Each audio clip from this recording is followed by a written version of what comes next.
오늘은 3월의 첫날입니다. 동시에 또 봄의 첫날이기도 하지요. 아울러서 3월의 첫 번째 주일이자 사순절의 또한 첫 번째 주일이기도 합니다.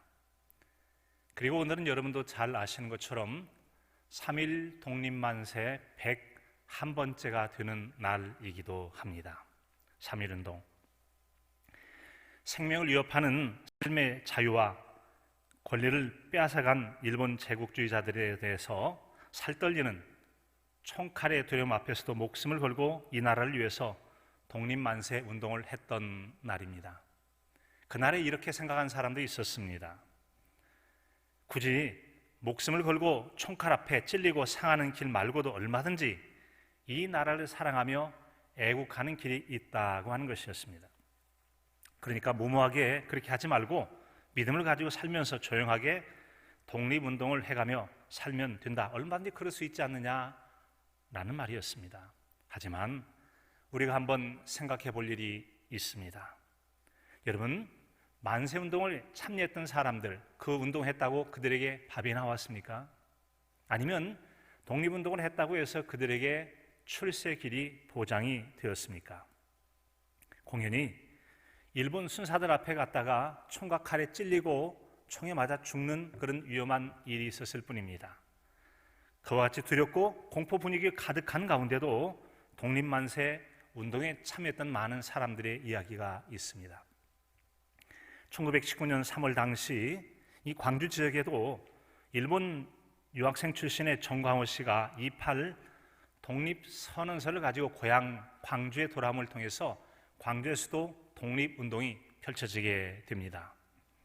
수피아 여자고등학교 박예순 교사는 독립선언서를 나눠주면서 파리에서 열린 만국 강화회의에 대한 내용을 설명해 줍니다. 그러면서 학생들도 일어나서 함께 독립만세 운동을 해야 된다고 당위성을 가르쳤습니다. 마침내 계획한 날짜가 되었습니다. 오후 2시가 되자 이제 학생들은 소미 안에 태극기를 감춰들고 교정에 모여듭니다. 치마 저고를 입었던 학생들이 아리랑을 부르면서 광주 시내에 나가서 만세운동 행렬을 이루게 됩니다. 그 행렬이 경찰서 쪽을 향하게 되자 일본 순사는 총을 쏘고 칼을 휘두르기 시작했습니다. 그러다가 앞에 섰던 행렬 중에 한 여학생이 태극기를 들고 있던 손에 일본 순사가 휘두른 군도에 맞아 땅에 떨어지게 됩니다. 그러자 그 학생은 허리를 굽히고 일어나서 다시 그 팔과 함께 떨어졌던 태극기를 다른 쪽 손으로 들고서 독립만세 운동을 펼쳤다고 하는 거죠. 그분이 바로 윤형숙 열사라고 하는 분입니다. 이 윤형숙 열사는 이처럼 일본의 잔혹한 권혹 가운데 붙잡혀서 4개월 동안 갇히고 또 한쪽 눈에 실명하기까지 큰 곤고를 치렀다고 합니다. 그럼에도 불구하고 기꺼이 나라와 민족의 독립을 위해서 독립만세 운동을 펼치게 됩니다. 여러분, 그에 인해 그 윤 여사의 행적을 기억하고 2014년도 고향 여수에 건립된 항일 독립운동 기념 조형물을 새겨서 오늘에 기억하고 있습니다. 자, 여러분, 또한 오늘은 사순절 첫 주일이기도 하죠. 독립만세가 세상 나라를 위한 만세 운동이었다면 사순절은 이 땅이 잃어버린 하나님의 나라를 다시 회복하고자 하는 주님의 진정한 생명운동이요 하나님의 나라 회복운동이라고 할 수 있습니다. 사순절은 사순식이라고도 말하죠. 의미는 40일간 지키는 절기다라는 그런 뜻을 가지고 있습니다. 이 절기 때는 예수님의 순환, 즉 예수님께서 견디기 힘든 어려운 일을 겪으신 일을 기념하는 교회의 절기다라고 하는 것이죠. 자, 여러분, 왜 예수님께서는 그런 순환을 당하셔야 했습니까? 그 순환 당하심이 누구를 위한 것이었습니까?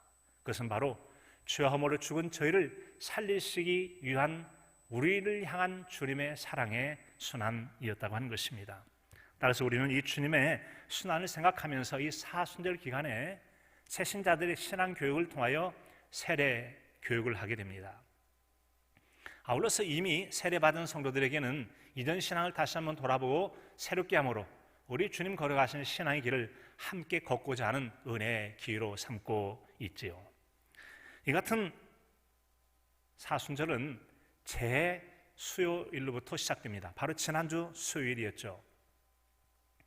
이 재수요일에는 지난해 사용했던 종려나무 가지를 불에 살라 재로 만든 다음에 올리브 기름과 함께 저어서 자신 이마 가운데 십자가를 그리게 됩니다. 그리고서 그 죄를 생각하고 또 기억하면서 우리는 주님의 말씀 앞에 온전히 순종하지 못하고 내가 주인 되어 살았던 죄악들을 회개하게 됩니다.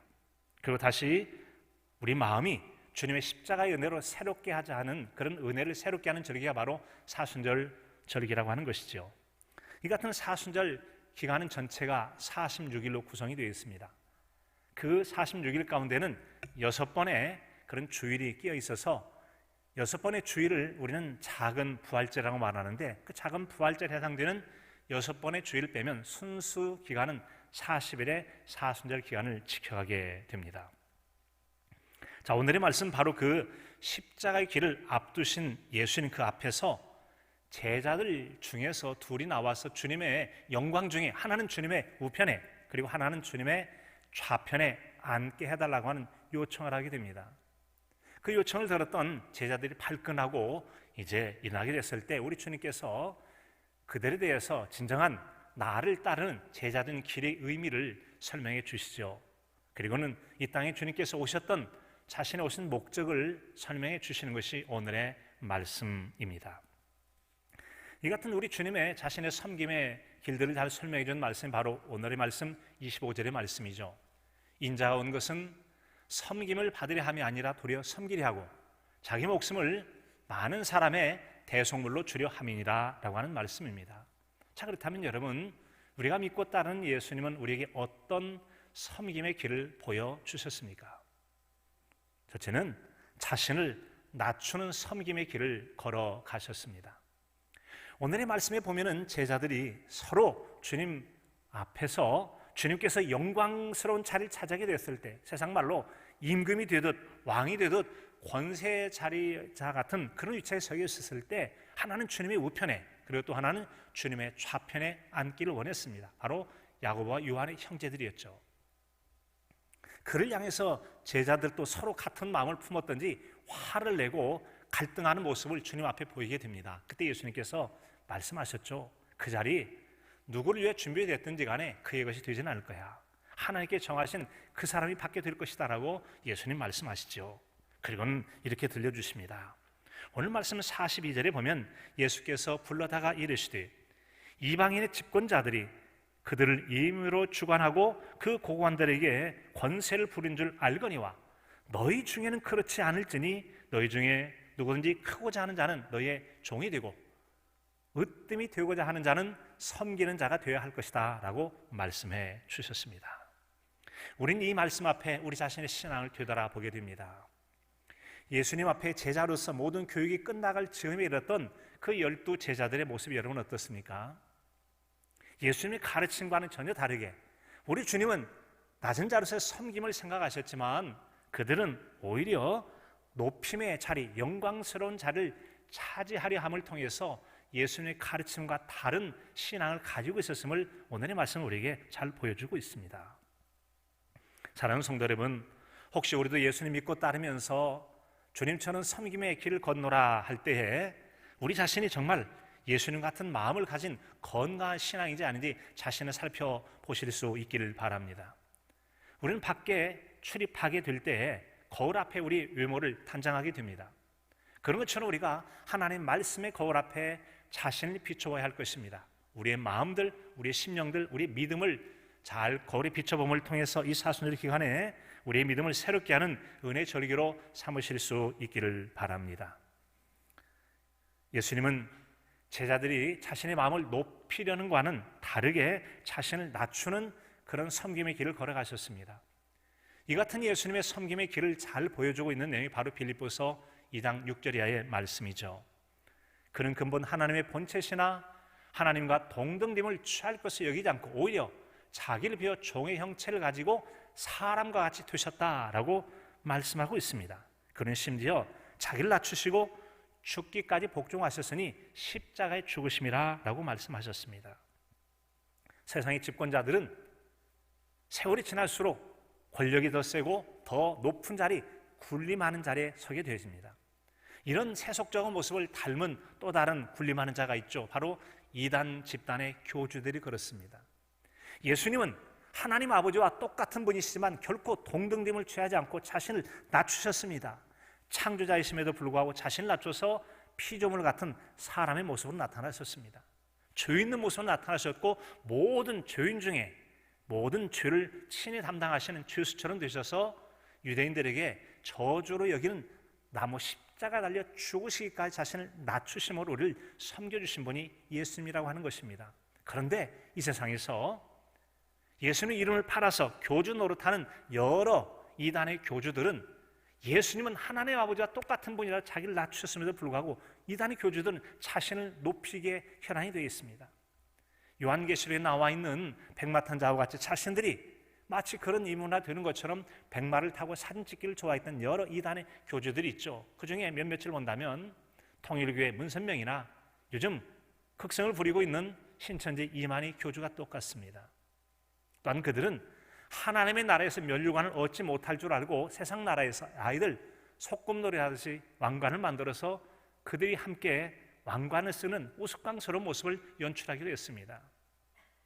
통일교회 문선명이나 그의 부인 한학자, 이만희나 이제 헤어졌지만 얼마 전까지 함께 생활했던 김남희, 이 두 사람들이 왕관을 쓰고 세상 나라에서 높은 자리의 모습을 취하고 있는 모습이 바로 이단 교주들의 모습이라는 겁니다. 그런데 주님은 어떻게 하셨습니까? 하늘나라의 높고 존귀한 자리를 버리고 낮고 천한 자의 모습을 오셔서 왕관이 아니라 오히려 인간의 모습으로, 인간의 보통 사람 모습이 아니라 오히려 더 낮은 죄인의 모습처럼 낮으셨던 분이 예수님이라고 하는 것입니다. 예수님이처럼 자신을 낮추심으로 다른 사람을 섬기신 그런 모습을 보이셨습니다. 이 같은 예수님의 낮추심을 하나님께서 기억하시고 모든 이름을 예수님의 이름 앞에 무릎 꿇고 주님을 구주라 고백하는 놀라운 높여주시는 은총을 베풀어 주셨습니다. 사랑하는 성도 여러분, 이 사순절 기간 우리가 믿고 따르는 예수님께서 섬김을 위하여 자신을 높임이 아니라 한없이 낮추셨던, 그리고 낮은 자리에서 섬기셨던 우리 주님의 이 섬김의 길을 따라가는 저와 여러분의 신앙의 삶이 될 수 있기를 간절함으로 축복합니다. 두 번째로 예수님의 섬김은 아버지 하나님의 뜻을 이루려 하시는 그런 섬김이었음을 알 수 있습니다.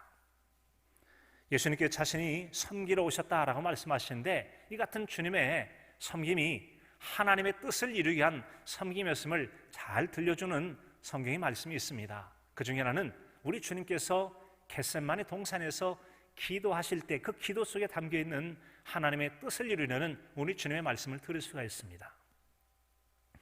누가복음 22장 42절에 보면 이르시되 아버지여 만일 아버지의 뜻이거든 이 잔을 내게서 옮기시옵소서. 그러나 나의 원대로 마옵시고 아버지의 원대로 하옵소서라고 말씀하시므로 아버지의 뜻 앞에 자신의 뜻을 내려놓을 의지를 분명하게 보여주십니다.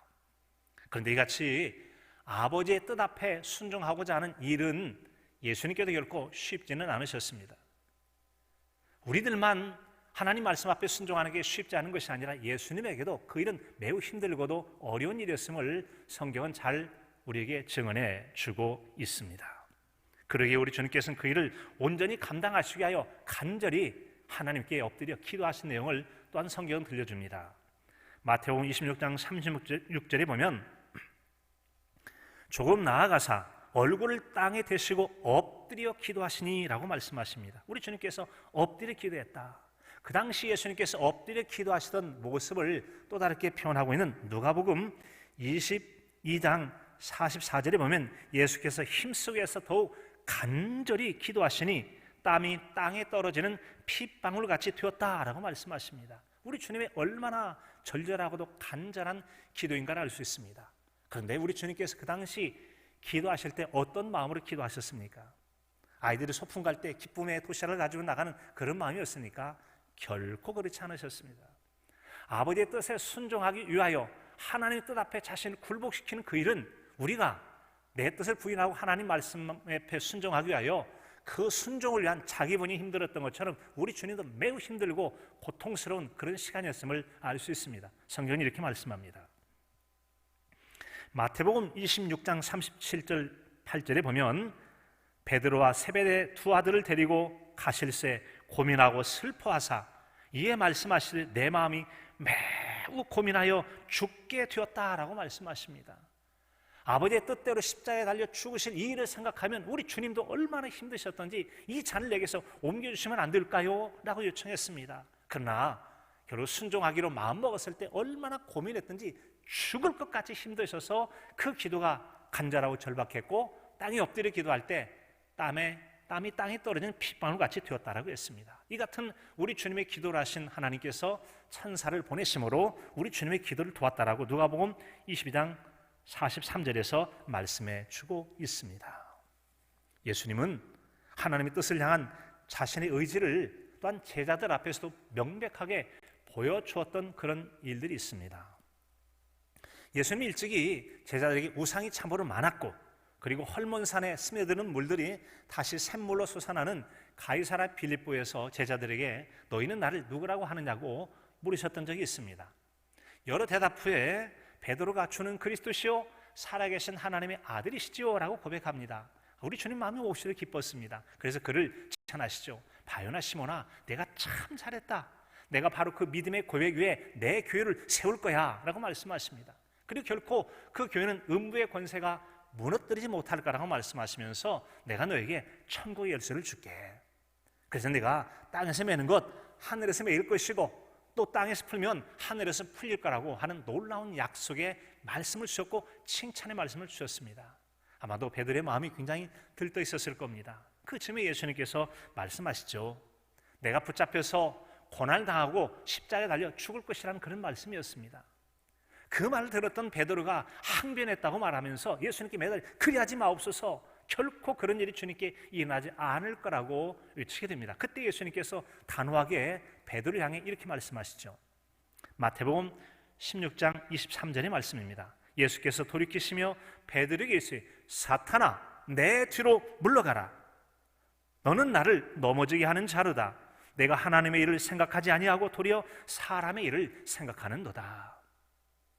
베드로, 너는 지금 나에게 하나님 말씀과 뜻대로 가지 못하도록 넘어지게 하는 사람이야. 그건 바로 사탄이 하는 일이야. 사탄 같은 일 하지 말고 뒤로 물러가 라고 우리 주님께서 말씀하신 것입니다.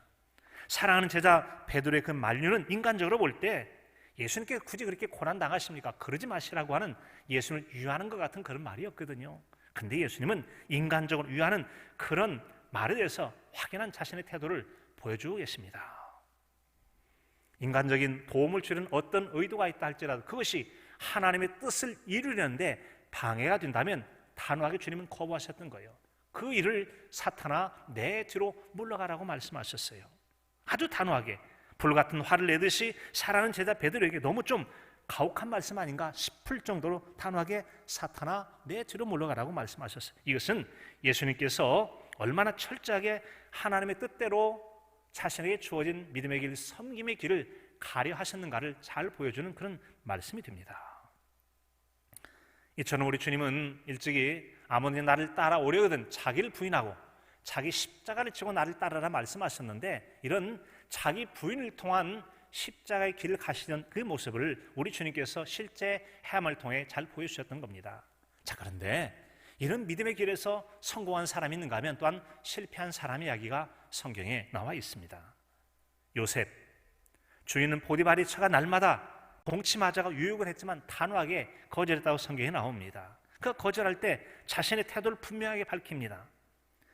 자기 주인의 아내에게 이르되 내 주인이 집안의 모든 소유를 간섭하지 않고 네가 알아서 해 나에게 위탁해 주었습니다. 이 집에는 나보다 큰 이가 아무도 없어요. 주인에게 그만 아무것도 없습니다. 오직 당신의 부인이신 당신만을 내게 금했을 뿐 아무것도 금한 게 없고 마음대로 알아라고 청권을 나에게 위임해 주었어요. 그런즉 내가 어찌 이 큰 악을 행하여 하나님께 범죄하는 일을 행했습니까? 난 당신과 결코 동침하지 못하겠다고 단호하게 거부를 합니다. 그러나 그 여인은 계속적으로 반복하다가 어느 날 사람들을 내보낸 다음에 요셉이 왔을 때 그의 옷자락을 잡고 매달립니다. 그때 그는 겉옷을 벗고 도망치게 되어지는 단호한, 결코 유혹에 넘어가지 않는 의의를 보여주게 되죠. 옷을 남겼던 이 일 때문에 나중에 큰 곤혹을 치르게 됩니다만, 그러나 끝까지 하나님의 뜻대로 살려 했던 이 요셉을 하나님께 귀히 여기시고 애굽이라고 하는 이방 나라 가운데서 총리가 되어 그를 얼마나 높고 존귀한 자로 여겨주셨는지를 알 수 있습니다. 우리가 신앙인으로 말씀대로 살고자 할 때 때로는 많은 고난과 또 핍박과 어려움을 당할 수도 있고 모욕을 당할 수도 있습니다. 하지만 하나님은 믿음과 하나님 말씀과 뜻대로 살고자 하는 자를 기억하시고 귀히 여기시고 요셉을 존귀하게 여기시듯 우리를 사랑하시고 은총 베풀어 주실 줄로 믿습니다. 사랑하는 성도 여러분, 또 다른 사람이 있습니다. 천하장사 삼손입니다. 그는 하나님께서 이제 금하신 이방 여인과의 만남, 결국은 블레셋의 들릴라라고 하는 여인과 육체적 사랑에 빠져들게 됩니다. 처음에는 거절하지만 지속되는 요구에 끝내 그는 하나님께 말하지 말라 말씀하신 자신의 힘의 근원된 머리카락에 대한 이야기를 들려주고 맙니다. 결국 그는 머리카락이 잘리고 두 눈이 뽑히고 쇠고랑에 채워서 끌려가서 죽도록 맷돌을 돌리는 그런 세월을 보내게 됩니다. 참으로 고통스러운 시간을 보내게 됐습니다. 왜 그랬습니까? 하나님 말씀과 뜻에 순종하지 않았기 때문이라는 겁니다. 하나님 명백하게 나시린으로서 머리에 삭도를 대지 말라 하였고 알리지 말라 했음에도 불구하고 하나님의 뜻을 거역한 죄값을 단단하게 치르고 말았다는 겁니다. 사순절 첫 주일 예배를 드리면서 우리가 만난 구주 예수님이 가신 그 길, 그 섬김의 길 가운데 우리도 철저하게 하나님의 뜻을 이루려는 이 섬김의 길을 묵상하는 저와 여러분의 신앙의 삶이 되실 수 있기를 바랍니다. 예수님께서 걸어가신 세 번째 섬김의 길은 바로 자신의 희생과 헌신으로 이루신 섬김의 길이었다는 겁니다. 인자가 온 것은 섬김을 받으려 함이 아니라 도리어 섬기려 하고 자기 목숨을 많은 사람의 대속물로 주려 함이니라 라고 했습니다. 자신의 목숨을 다른 사람의 대속물로 주겠다라고 하는 겁니다. 한마디로 자기 생명의 희생을 통해서 남을 살려내겠다는 말입니다. 여기서 나오는 이 대속이란 이 말은 대신 죄를 면제해 준다, 값을 치러준다라는 그런 말이 있습니다. 이것은 곧 예수님께서 십자가에 달려 피 흘려 죽으신 피값을 통해서 우리의 모든 죄를 속량, 즉 죄에서 벗어나 자유하게 하는 그런 사람을 삼아 주시겠다는 겁니다. 노예나 종 같은 경우는 주인이 돈을 주고 삽니다. 자기 소유가 된 다음에 풀어주게 되는 것처럼 모든 죄 가운데 있는 사람들, 죄와 사망 가운데 매인 자들 벗어나 자유하게 하고 영원한 생명을 누리게 하려고 우리 주님께서 자신의 피로서 피값을 치러 우리 모두를 속량해 주신 줄로 믿습니다. 여러분, 이같이 우리 주님은 자신을 낮추어 자신의 희생을 통해서 우리를 속량하려 하나, 이단의 교주들 같은 경우는 오히려 그들의 군림하면서 착취를 하고 자신도 구원받지 못하고 남들까지도 사망에 빠뜨린 악을 행하는 것이 신천지 이만희 교주를 비롯한 여러 사람들이라고 하는 것입니다. 예수님은 그러나 자신의 생명조차도 고난의 십자가에 내어 주시기까지 사람의 군림이 아닌 철저히 자신을 낮추시고 자신의 희생을 통하여 저와 여러분의 영원 생명 구원을 위한 속량의 은총을 베풀어 주셨다고 하는 것입니다. 이 같은 우리 주님의 믿음의 길 가운데 많은 사람들이 다 모두가 따랐던 건 아닙니다. 요한복음 6장 67절에 보면 예수께서 12제자에게 이르시되 너희도 나 가렸느냐라고 묻습니다. 그때 베드로가 대답하죠. 영생의 말씀이 주께 있음에 어디로 가겠습니까? 라고 대답을 하게 되죠. 예수는 바로 인간적으로 외적인 모습으로는 대단한 매력적인 분은 아니었던 것 같기도 합니다. 이사야서 53장 2절에 보면 그는 주 앞에서 자라나기를 연한 순 같고 마른 땅에서 나온 뿌리 같아서 고운 모양도 없고 풍채도 없은즉 우리가 보기에 흠모할 만한 아름다운 것이 없도다. 인간적 매력이 없어 보여서 외모만 보고는 예수님 따라갈 만한 사람이 없었다는 거죠. 다만 그에게는 영생의 말씀이라고 하는 믿어 구원에 이르는 생명의 말씀, 하나님의 약속의 말씀이 있었기에 그 말씀을 알아들은 성도들이 주님을 따랐다고 하는 것입니다. 사랑하는 성도 여러분, 이처럼 우리가 우리의 구주 되신 예수 그리스도를 알게 되고 믿게 되어서 신앙의 길을 걷게 됨을 여러분 행복한 신앙인으로 생각하며 살아가실 수 있기를 바랍니다. 이런 행복한 신앙의 여정 가운데 오늘 우리는 여러 가지 고민거리가 참으로 많이 있습니다. 경제적인 어려움, 삶의 고달픔이 있고 특별히 코로나19라고 하는 이 문제로 인해서 여러 가지 삶이 제약을 당하고 있습니다. 심지어는 주일에 예배를 드리지 못하도록 혹은 드릴 수 없는 그런 어려운 처지에 놓여 있는 것이 오늘의 현실이기도 합니다. 자, 이 같은 때에 자신의 신앙을 한 주간의 말씀을 묵상하면서 은혜를 나누었던 한 성도 이야기를 잠깐 전하려고 합니다. 그 내용은 이렇습니다. 주님께서 우리를 사랑하시는 것처럼 우리도 서로 사랑하라는 이 말씀을 나는 얼마나 잘 지키고 행하고 있는지, 이것을 우리에게 말씀하시면 우리의 기쁨이 충만하게 하려 하셨던 요한복음 15장의 말씀을 묵상하면서 전해준 내용이었습니다. 나는 얼마나 사랑하고 있으며 그 사랑으로 얼마나 내 안에 기쁨이 있는지를 묵상해 보았다.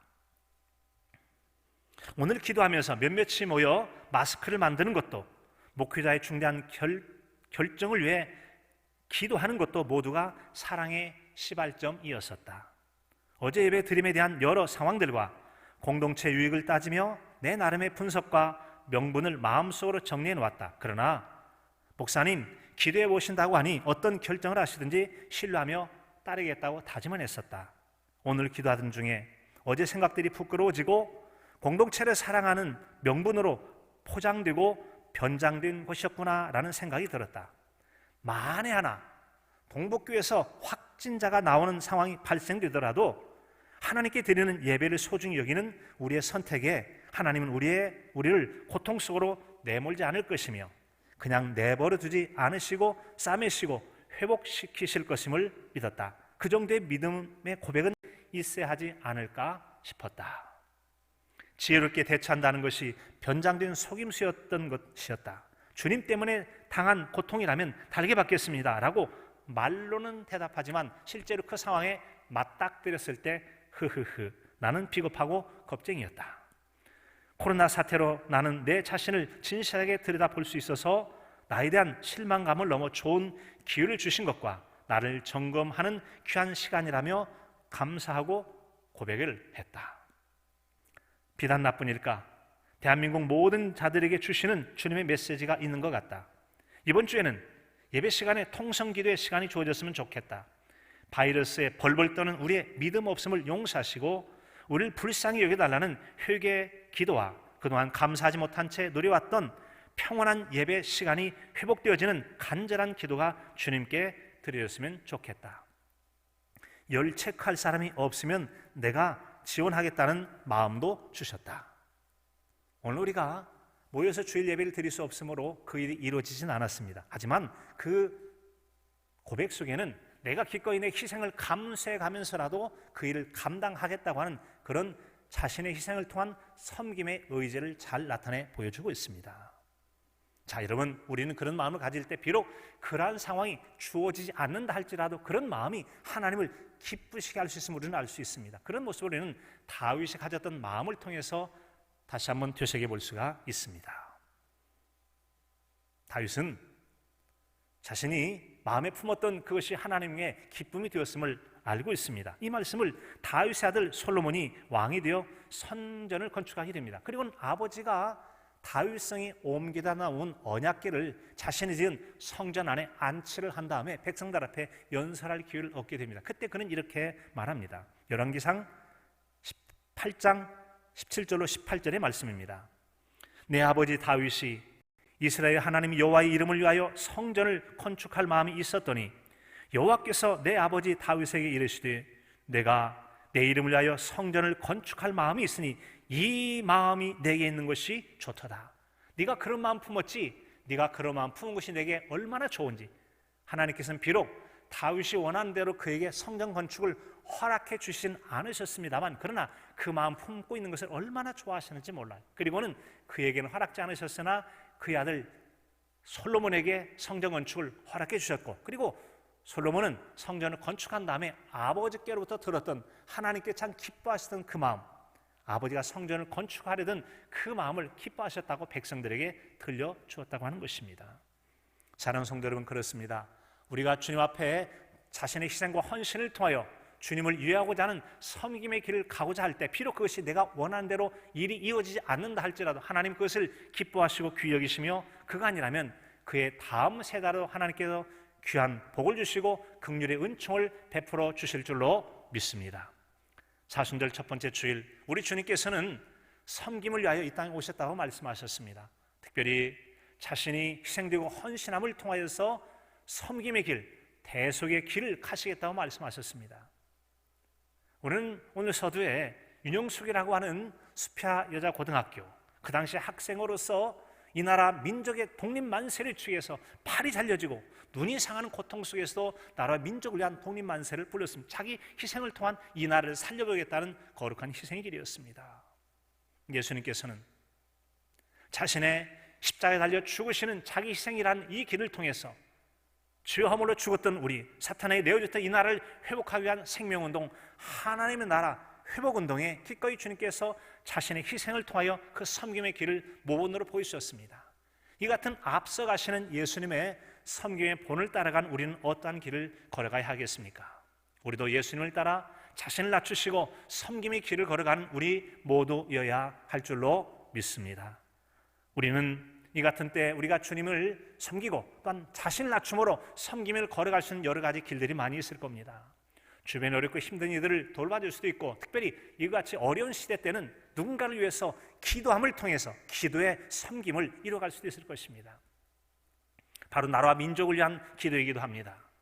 이같이 위태한 때, 여러 가지 코로나 바이러스 문제로 힘든 때 나라와 민족을 위해서 기도하고 또 독립운동을 했던 그때를 생각함으로 이 나라가 다시는 다른 나라의 주권을 빼앗기지 않고 언제까지라도 주님 오실 때까지 이 나라의 주권 국가로서 자유롭게 신앙생활을 예배하며 열방의 나라 가운데 전도하고 선교하는 나라로 세워질 수 있기 위해서 우리는 기도해야 할 것입니다. 또한 동시에 우리의 믿음과 또 신앙을 위해서 기도해야 할 것입니다. 우리의 십자가의 신앙, 때는 고난과 핍박이 있다 할지라도 주님께서 기꺼이 자신의 희생과 헌신과 수고를 통해 섬겨주셨던 그 섬김의 길을 온전히 따를 수 있기 위한 우리의 기도를 해야 할 것입니다. 특별히 시대적 난국을 위해서 우리는 기도해야 할 것입니다. 코로나 바이러스 이 문제로 여러 가지 경제적인 상황들이 마비가 되어지고 여러 백성들이 두려움과 공포 가운데 있기도 하고 우리가 자유롭게 그동안 드려왔던 예배도 공간적 제한을 당하는 이러한 때에 하나님께서 이 코로나 바이러스가 빨리 격퇴가 되어지고 그리고 이 질병에 고통하는 자들을 빨리 회복되게 해주시고 그 일을 막기 위해서 애쓰는 모든 관련자들을 위로해 주시라고, 의료인들을 비롯해서 방역자들 또 행정에 참여한 모든 이들을 하나님께 위로해 주시고 극복해 줄 수 있도록 위해서, 그리고 두려움에 떠는 백성들이 하나님 주시는 평안 가운데 조속히 좋은 날들을 경험할 수 있기 위해서 우리는 함께 기도해야 할 것입니다. 사랑하는 성도 여러분, 우리는 섬기러 오신 예수님을 따라 이 사순절 기간을 주님을 따라가며 우리의 신앙을 새롭게 하기를 원합니다. 그 주님을 묵상함으로 주님을 따라가며 닮아가며 주님의 제자된 신앙을 아름답게 이뤄가는 복된 저와 여러분의 신앙의 삶이 되실 수 있기를 간절함으로 축복합니다. 하나님 아버지, 우리에게 섬김의 본을 보여주셨던 우리 주님을 따라 이 사순절 기간에 주님을 따라가며 닮아가며 섬기는 제자의 길로 우리 신앙을 새롭게 하는 복된 사순절 기간이 되게 하여 주시옵소서. 예수 그리스도의 이름으로 기도하옵나이다. 아멘.